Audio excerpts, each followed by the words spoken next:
show you a lovely view because it doesn't exist today. But yeah, so I was born and bred in Shetland, and have always been interested in how our community works as a community. And I guess growing up in a family whose dad was a social worker and mum was a teacher, then I really couldn't escape that. Yeah. But people have always fascinated me, and particularly people with learning disabilities, because, as I say, my dad would take me to work with him some days, and I would meet all these really fascinating, interesting people.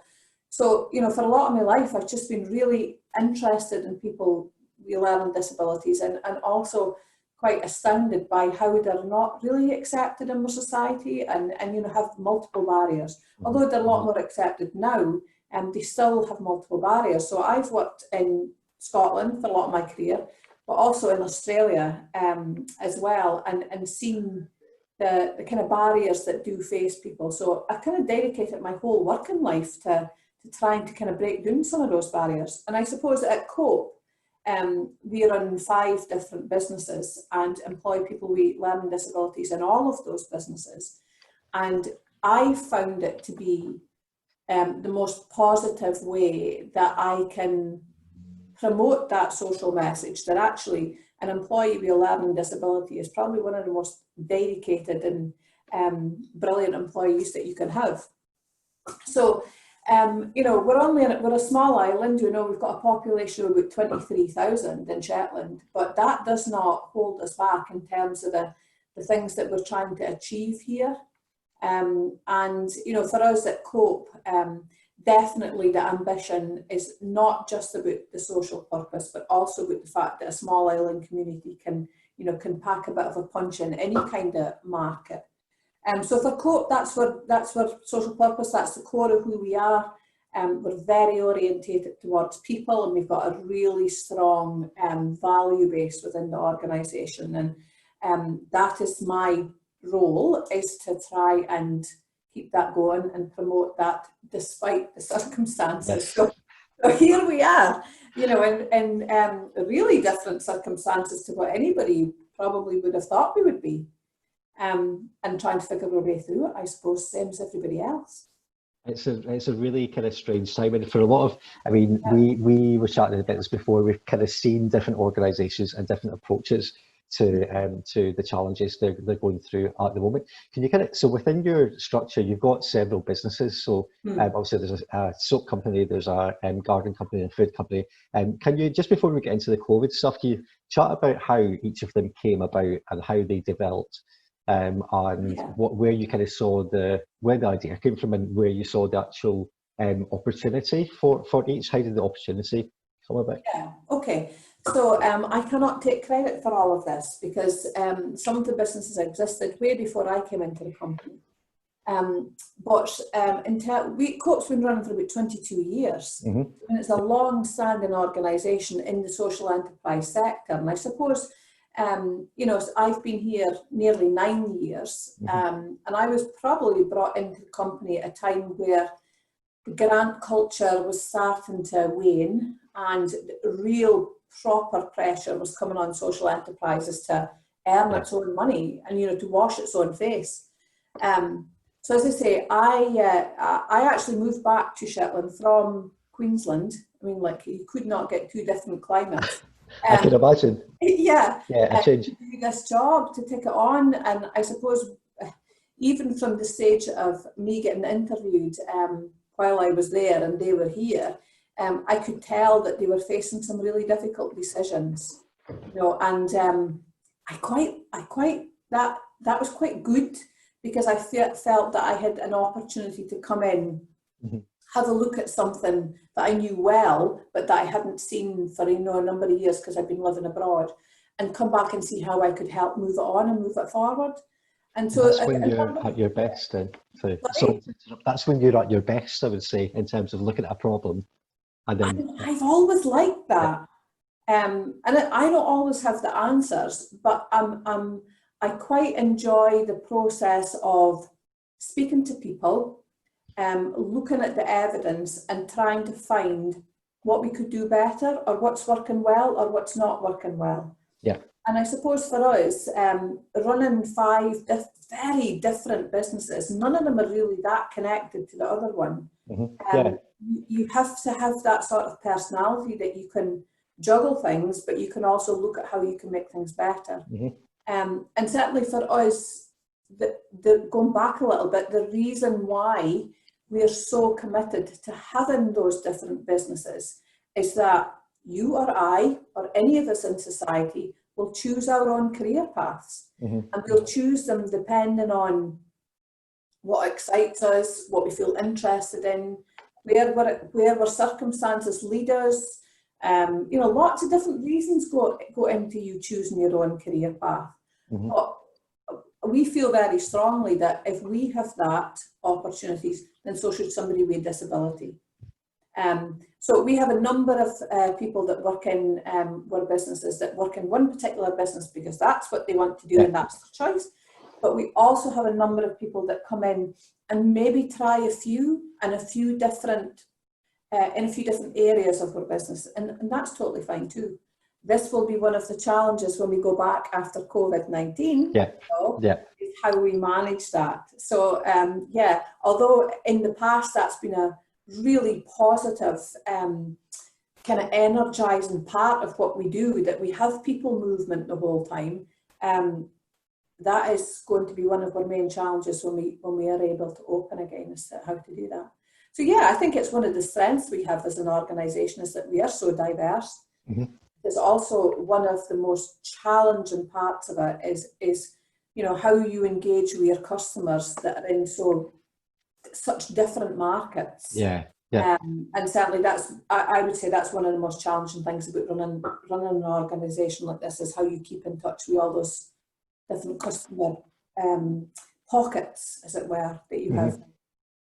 And in terms of so before we kind of go into like speaking about the actual the people that buy, I guess, your products, and thinking about working with people with disabilities prior to COVID, and now you mentioned obviously things are all going to change, you know, and you're going to have to think about some real practical considerations with retail, all that sort of thing. I was actually speaking to someone else yesterday who was looking to set up their own business, and it was someone who had autism, and they were diagnosed with it a bit later on. They were 29. And they were saying that once they had the diagnosis, it was a relief because actually they knew how to manage it then. And beforehand, actually within the workplace, it was quite difficult. Relationships maybe with managers and whatever else weren't understood.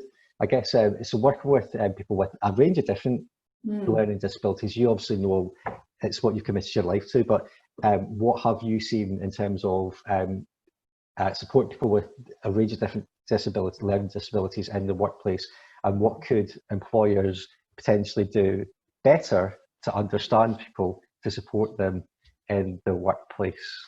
Yeah, that's a really good question, and there are a million different answers to that. But what I would say about that is going back to our geography. You know, we're 180 miles away from anywhere. So nobody is going to, we don't have multiple different organisations here that, you know, if you've got this type of need, you go to this organisation. If you've got that type of need, you go to another. You know, we try to look at, to include as many people as we possibly can. And to do that, again, having 5 different business groups business units helps you do that. But also there are parts of each business that are very different from each other. So, for example, Shetland Soap Company is probably what we're best known for. That has a production side. That has a packaging and you know, design side, and a development side, and it also has a retail side and an online presence. So depending on what's really important to us is to get to know the person and talk to them about what is it you want to learn, what is it you want to be part of, what excites you, what interests you in life in general. And we have a fantastic employability manager that, you know, that I've known all my working career, that I was eventually able to, you know, to get her into the organisation because I knew she'd be fabulous. And so good at being able to talk to people and understand where they might want to start off Not Yeah, where yeah. we might want them to start off, but where do they want to go? What do they want to do? And then gently guide them through the options that they have within each of the business units. So very often somebody may come into one of our business units and say, I don't want to see any members of the public. That really stresses me out. I can't cope with that. I just want to be somewhere, in the background, producing something. And that's absolutely fine. But you might find if you give them the right support and the right training and the right opportunity for them to become competent and confident in themselves and in the tasks that they're doing, that you can gently move them on so that they do come out their comfort zone a little bit and they are able to do more things than they ever thought that they would be able to do. And that's why we exist. The byproduct of what we are is beautiful hand soaps and face creams and body scrubs and, how we recycle furniture or how we, provide buffets for people or garden centres. We do all of that, but we do all of that so that people with a learning disability can go home at the end of the night and feel that they're part of something, that they're achieving something, that, they're no different to anybody else. They're producing the highest quality goods, and we're just helping them to do that a little bit. They really are doing it, and I guess that's the bit that it's for other employers. We're speaking to other employers the whole time and saying, if you get the right environment and the right type of support, then anybody can achieve a lot of things. It's no different to any of us. You put me in a engineering firm and say, go and weld that, that bit to that bit, I would need somebody to show me and I would need somebody to mentor me. And that's what we do. And I think,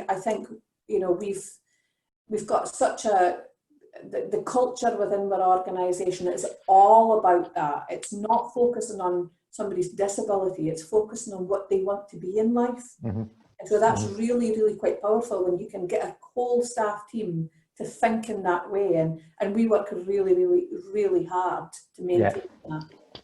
And in terms of culture, and so you've worked in various different organisations before, and culture is so important, isn't it? Attracting the right people, keeping the right people, developing the right people, and actually sometimes if it's not the right person in the organisation, supporting them with choices to develop maybe out with the organisation. What can you say about building a good culture within an organisation and the people you try and attract, and how important is it to you? Well, to me, it is the most important thing. The social purpose is why we're there, but the culture and the value base that you want in your organisation, to me, is the core of everything. So I have this thing that I talk about. My directors will probably roll their eyes because I speak about it the whole time, and it's the Three Little Pigs. Right. Okay. It's a story that I read to my grandkids now, but it's like, I don't want a house that's made out of straw or sticks. I want a house that's made out of bricks. And if our house exists because we want to, because of our social purpose, then we need to have a really strong value foundation in that organisation to be able to allow that to happen. Whether I'm there in 10 years' time or somebody else is there, I want to have succession planning so that somebody that's a support worker in our organisation now will be the CEO. In 10 years' time, great. That's what we want to do. I mean, in terms of the cultural thing, how I think I've learned that is I've probably worked for quite a few organisations that didn't have it. And I could see, particularly in Australia, I worked for a big national, what do you call them, non-government organisation out there. And they were very, very uber ambitious. They wanted to be the best at everything. And they grew incredibly quickly. And as a result, weren't that good at anything. Particularly, were not good at maintaining and keeping good staff because they didn't put that support networks around them. The expectation on staff was immense. And, you could see how it was affecting people in their working life and in their personal life because they were expected to work, 18 hours a day, and nothing was more important than their job. And for me, working in that for about 5 years, I worked for that company, I was like, you know, I'm actually learning about how not to do things, how, if I was in charge of an organisation, how I would not want to go. So I think, you know, you learn, but you also meet some amazing people that really inspire you. So at the end of the day, I think I've brought all that experience and cultural things back into one place and tried to, you know, if we say we're really good at something, then we have to be really good at it, or we won't say we're really good at it. That's just not what we do. Yeah. You know, so yeah, we have our own problems and we have our own challenges, but our culture is really at the core of all that, because if our culture's right, then our social purpose stuff will follow and be stronger. And obviously through COVID-19, your staff team and the culture is you know, it's very important, because and for every organisation actually, there's been a huge focus on the staff team, the well-being of the staff. Well, for well-run organisations, but also maintaining, I guess, the making sure your staff are well. The culture is that they're all kind of pulling together, but actually also you're focused on delivering through that period, because actually you've got a big challenge ahead of you. How has that been for you? How have so with your business, and we'll get on to speak about your customers and the business model, but it's been a challenging time all round. And as a leader, how have you found that you have had to flex and respond to all of the challenges and all the uncertainties and unknowns of what has just happened, and I guess getting yourself ready for That's a really good question, really, because I think closing everything down was the easiest bit. Yeah. Because we really didn't have any choice. You know, we wanted all our staff to be safe and well. We wanted all our support employees to be safe and well. And I mean, although it was quite a monumental decision, I suppose, in the fact that, oh my goodness, this has never happened before. Well, what other choice did we have? It had to happen. You know, we had to keep people safe. So we tried to do that in a way that, you know, we'd spoken to our staff. We knew it was probably coming. We explained what we were going to try and do, how we were going to keep in touch, all that kind of thing. So actually, when the last day came, when we were trading for the last day, everybody was so accepting of the situation and actually saying, "This, you know, it's okay. We will be okay. We have these support structures already in place before we're even out the door. We know how we're going to talk to each other and you know, keep connected and stuff like that." And so I think that was probably the easiest bit. I think the hardest bit is just now. Because for me, I suppose I can only speak for myself, but you know, that first 4 to 6 weeks was all about, oh my God, where am I going to find the money to keep this going? Because the more successful you are in your social enterprise, and the more income you generate in, or were generating in, the tougher this is at the moment. Because, you know, for us, we would probably try to get in over our own tills in a year between 650 and 700,000 pounds, and our busiest period is now. Right. April, May, June, July. That is where we make more money in those 4 months than we do after Christmas, which is quite busy. But you know, that's a big part of our income that we are losing just by shutting the doors. So I think for me, once I knew that we could furlough people, I'll never forget that. You know, when you knew that you're going to be able to furlough people and claim some of that money back, that was a huge relief. We decided, because of our culture, we were going to pay everybody 100%. We wanted to not worry about money. We also made an application to the Resilience Fund and a couple other things that were out there.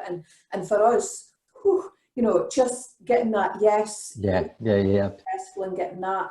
And your cash, you know, your cash flow is okay. You know, you can pay your staff up until the end of July or whatever it is that we've, you know, wherever you are. That was a huge relief. Whereas I think now, now is quite challenging because we're like, well, when, we're looking at our watches now, when do you think, Nicola Sturgeon's going to say we can open a garden centre? Well, we know that now. Yeah, as of today. As of today. Yeah. But when we'll be able to open everything else, we still don't know that. So for us at the moment, it's a balance between opening some and not opening others, because others we can't open, and being confident that our customers are going to be there for the one that we might open.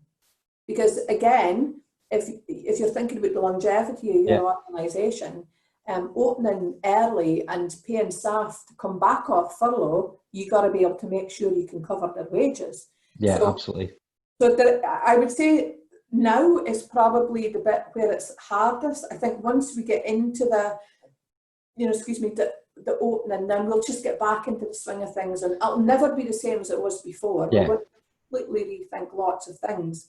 But I think it's the not quite knowing how long this is going to take that probably is the most stressful. Have I gone way off tangent with that, Kieran? No, not at all. No, it's completely on point. Actually, I think it's an experience that loads of people across the country that are running social businesses that are kind of, I guess, seasonal in some ways as well, and specifically, I guess, thinking about rural communities also that have been affected by tourism, affected, I was on a different webinar on Tuesday actually, and there was about 10 organisations across the Highlands and Islands, and we were all having, like a Zoom call.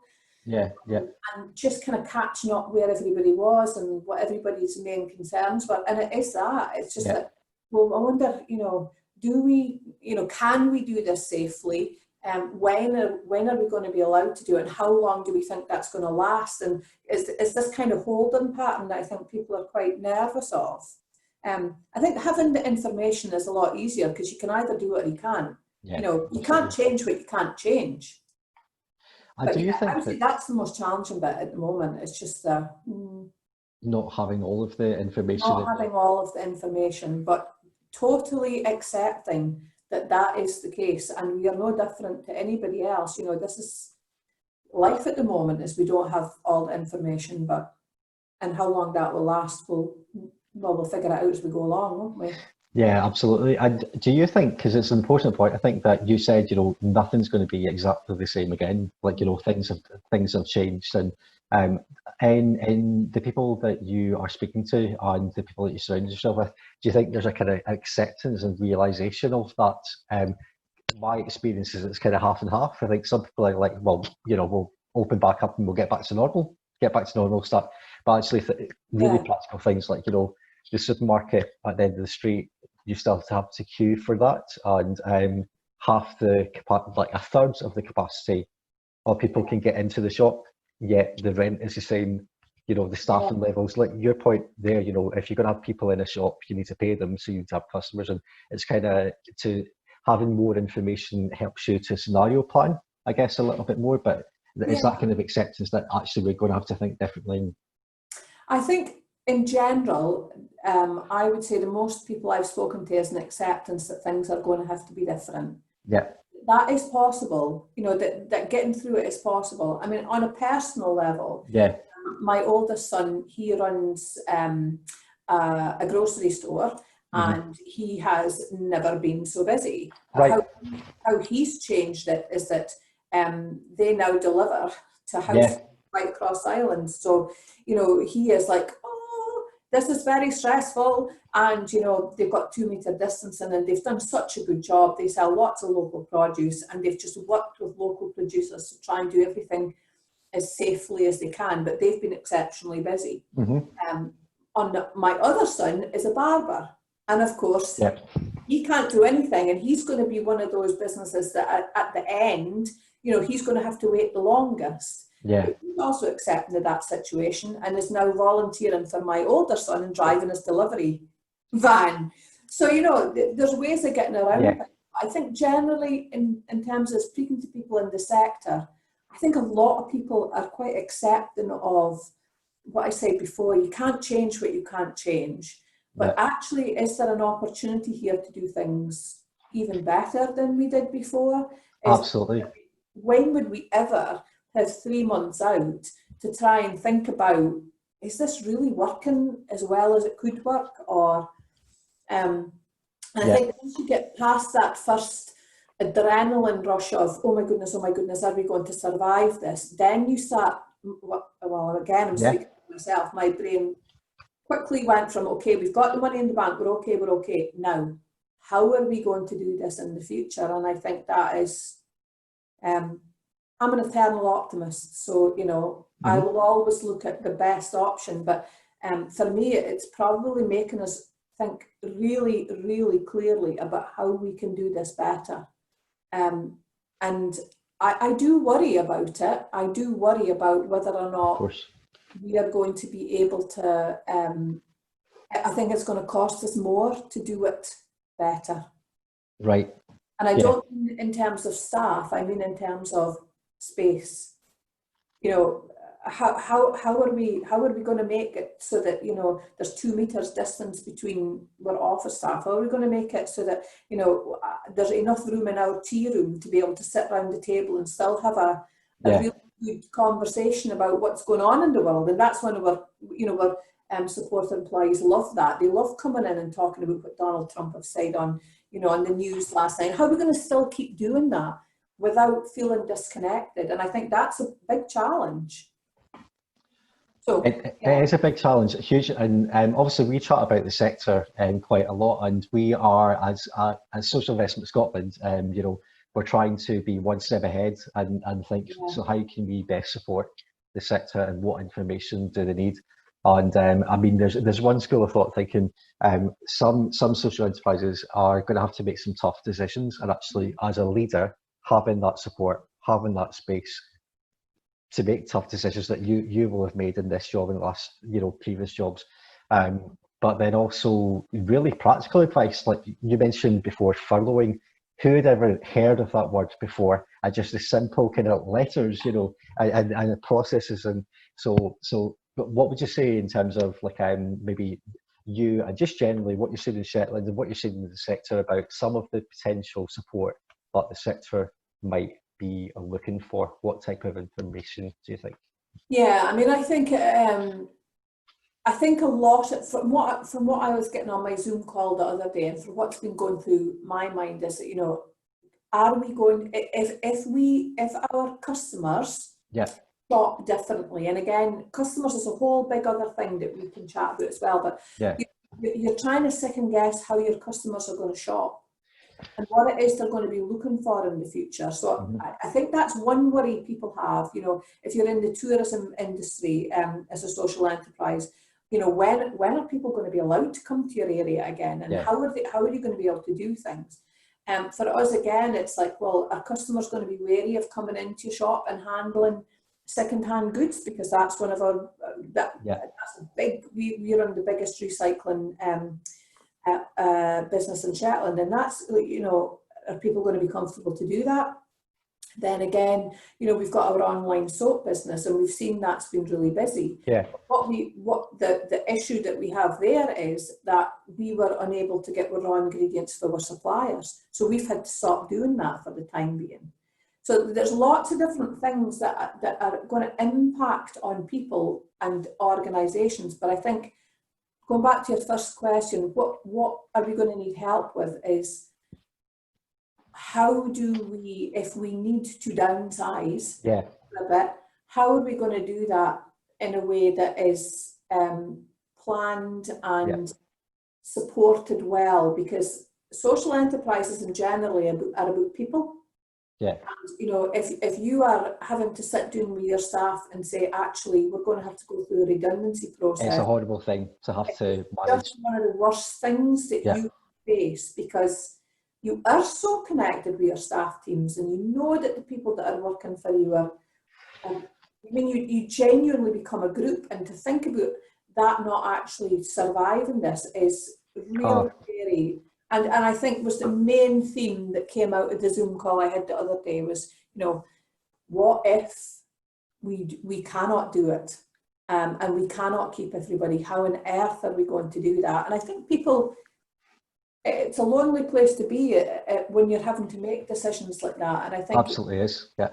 as a sector, we really need to support, the organisations that are saying, actually, well, we're going to grow this because we've thought about diversifying and we're going to do this. You need support for every part of that programme, I would say. So, but yeah, I think people are just generally worried because they don't know whether their customers are going to be there in the same way as they were before. I mean, in terms of your customer base, before, you've got a huge range of different businesses, huge range. So you've got loads of different customers. And one thing that we were talking about before is your brand is really good. Your marketing and comms, it's superb. How have you approached that, and how do you, kind of speaking before, like marketing comms is really about empathy and communications, isn't it? Yeah. So how have you understood, I guess, the range of different customers, and what kind of thoughts and strategies have you kind of employed to try and sell to them? I guess understand them, sell to them, communicate with them, all of that kind of stuff. Yeah, I think we've actually really learned a lot about marketing and comms over the last couple of years. We were lucky enough to be funded through Highlands and Islands Enterprise to get a marketing manager in for a couple of years to help us. And there's two main reasons for that. One is that we wanted to develop Shetland Soap Company online. Yeah. We realised that for us, the cost to us to acquire new customers are really high.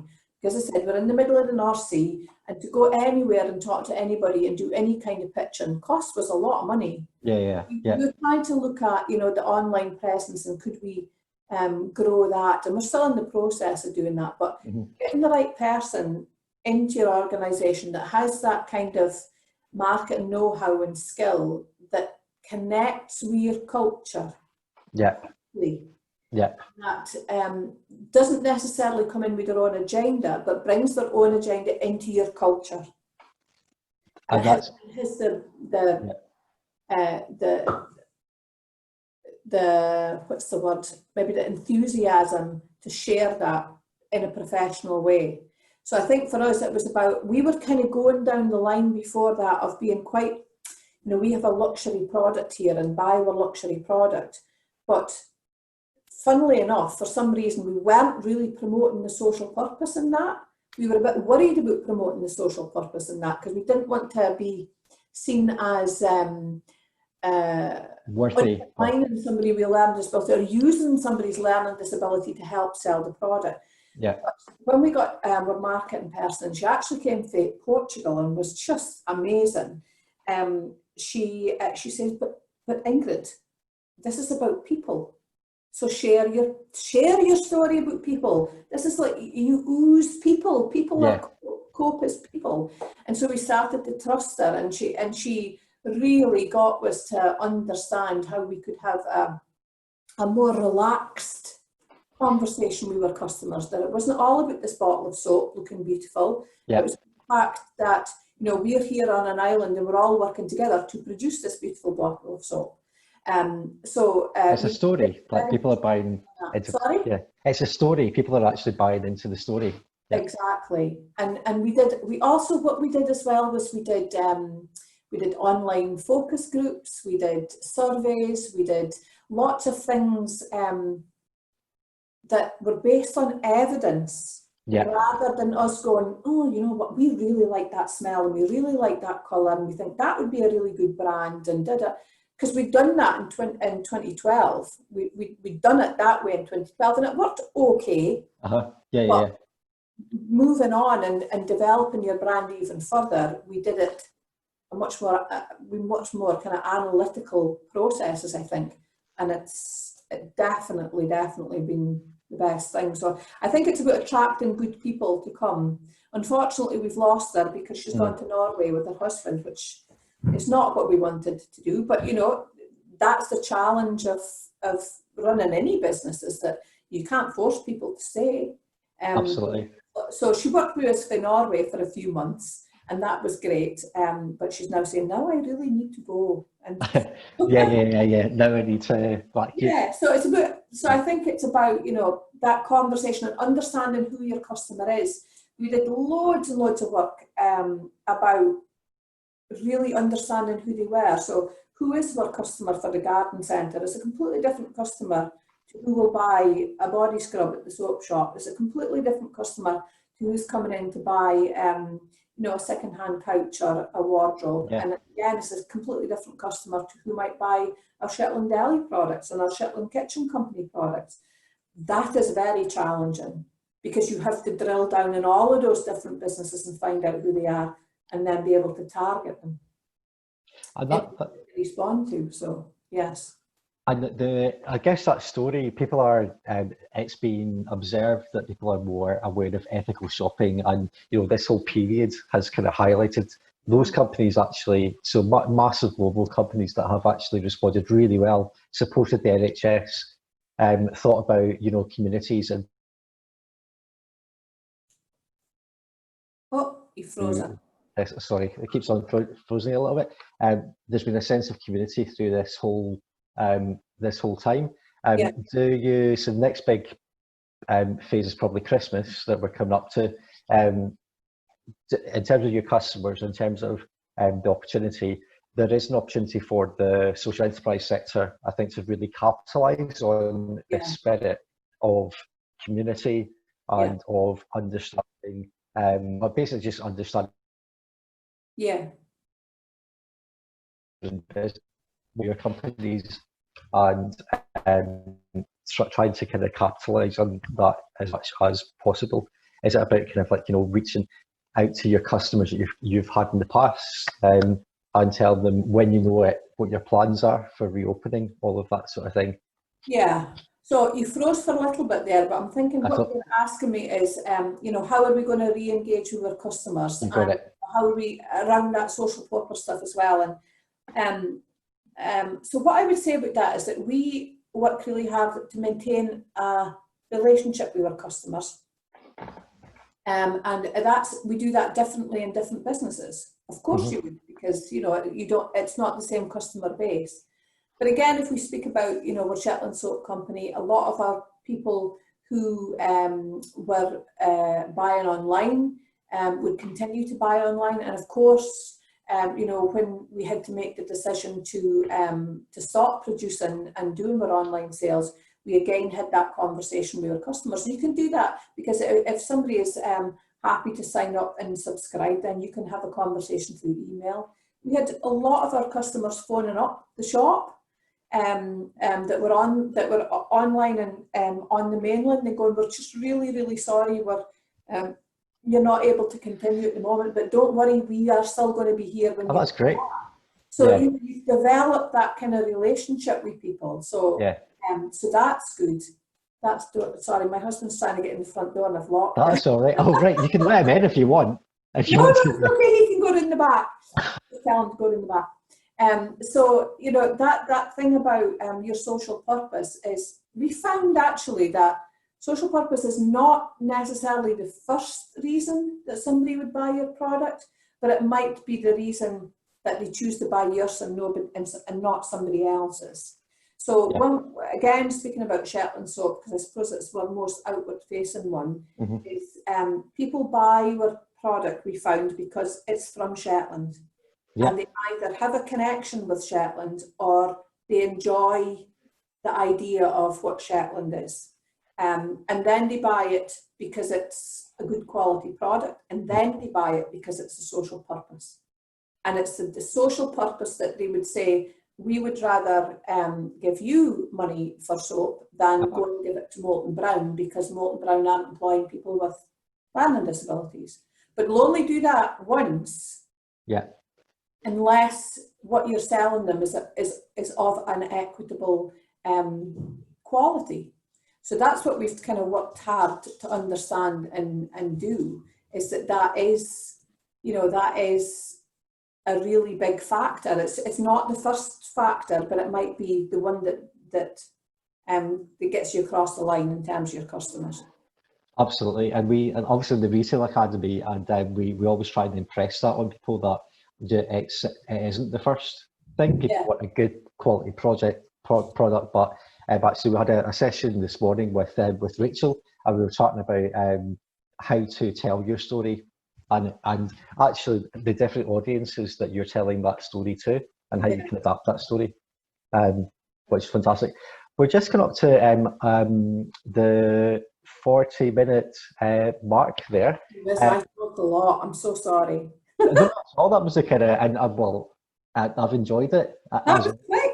It goes by quick, doesn't it? It's, I know we used to do them a bit shorter, but actually I thought, you know, it's too little time. But I really enjoyed that, Ingrid, and it's a pleasure speaking to you. You're one of... Oh, you've frozen. To check it with you. It's free a little bit, I think, again. I need to sort that out, but, I was just giving you a lot of sing your praises. So. Oh. Okay. Well, you'll have to come up and visit us. When all this is over, get yourself on the ferry and come up and see us. I do need to do that, actually. I really want to. Yeah. That'd be really good. We'll get down there. We were hoping to come to the Scottish Trade Fair in September, but I think sadly that is not going to happen. But we'll see, you know, we'll be around. But I hope everybody that's out there and you know, tuning in to us is doing okay, and that, you know, all will be well with your organisations and yourselves in the future. Hope so.